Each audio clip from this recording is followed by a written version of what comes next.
Many people don't think of marching band as a high-risk activity, like football or soccer. But the truth is, injuries happen very often. Repetitive movements, carrying heavy equipment, and long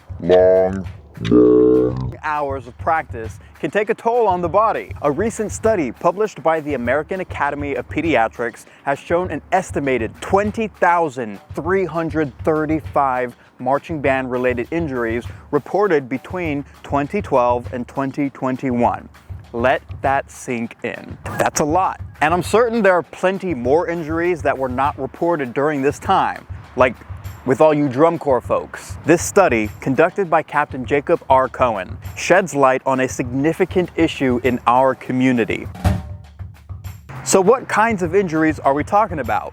By far, the most common ones found were soft tissue injuries, which typically occur in muscles, tendons, and ligaments. Muscle strains and ligament sprains made up 35% of the injuries in the study, while other soft tissue injuries like tendinitis constituted 49%. We'll discuss why these happen and how to avoid them later in this video. And you know what's crazy? Even mild traumatic brain injuries were reported, accounting for 6% of all injuries. And if I had to guess, these likely came from the most dangerous section to be in: color guard. On top of that, bone fractures, joint dislocations, and even heat-related injuries from hot rehearsals were commonly reported.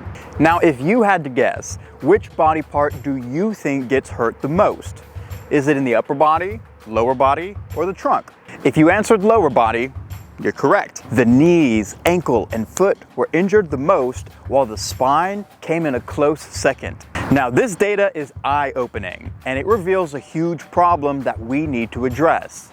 What the heck is causing these injuries? There are three common causes. Firstly, given the weight of the equipment paired with the high amount of steps taken and lengthy rehearsals, many performers end up marching with poor posture purely because they lack proper physical conditioning. Without adequate strength and endurance, performers constantly march on the brink of injury. Literally. This is the leading cause of injury, and we'll discuss the best exercises you can train to avoid this problem soon. The second common cause comes from our connection to the ground. Every time our foot contacts the ground, two things happen. Shock is absorbed by the body, and we load our weight onto that leg. If you're marching in old, worn-out shoes, your body absorbs way more shock, and we can end up loading the body with poor alignment down at the ankle joint. Check these out. Notice how the shoes are worn down on one side, which is leading to poor alignment down at the foot. Improper footwear is a common source of aches and pains on the field. A good pair of shoes will help absorb shock and promote better alignment through your leg. I'll share a link to the best shoes to practice in down in the description. The third common cause has to do with how rehearsals begin. If the body is cold, it is way more susceptible to injury during physical exertion. Improper warm-ups significantly increase risk of injury for performers, and this happens all over the world. The goal of a warm-up is to raise the body temperature and increase blood flow to the muscles. The most effective way to do this is with a dynamic warm-up that targets all three planes of motion and loosens up all the joints in the body. Movements like Spider-Man twists, leaning Atlas lunges, and karaokes are perfect examples of multi-planar movements. To simplify this, I've put together a fun 15-minute dynamic warm-up that covers all your bases, and I'm sharing it with you for free in the description below. No credit card, no sign up, go check it out. Now here's the good news. Most of these injuries are preventable. According to the study, 98% were treated and released from the emergency department.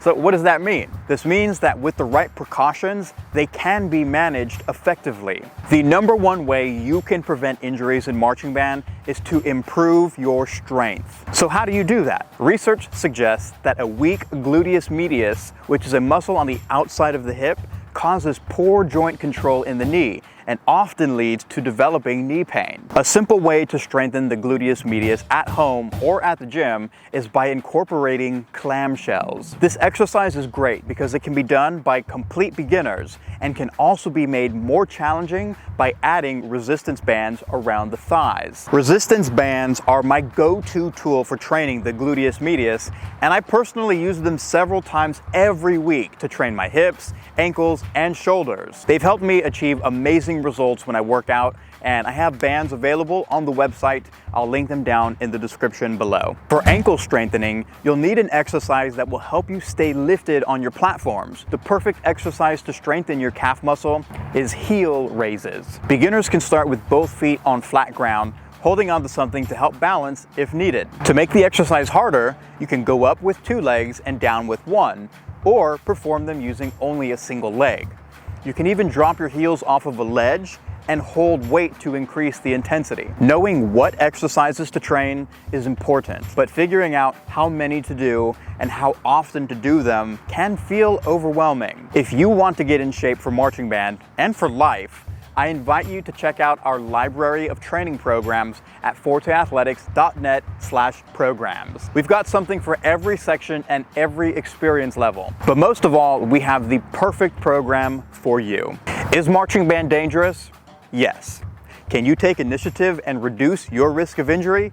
Yes. If any of you have a marching band injury story, I'd love to hear about it in the comments below. And if you're interested in learning more about which exercises you should be training, check out this video right here. And that's a wrap, y'all. Thank you for showing up. I'll see you next time. Ready and break.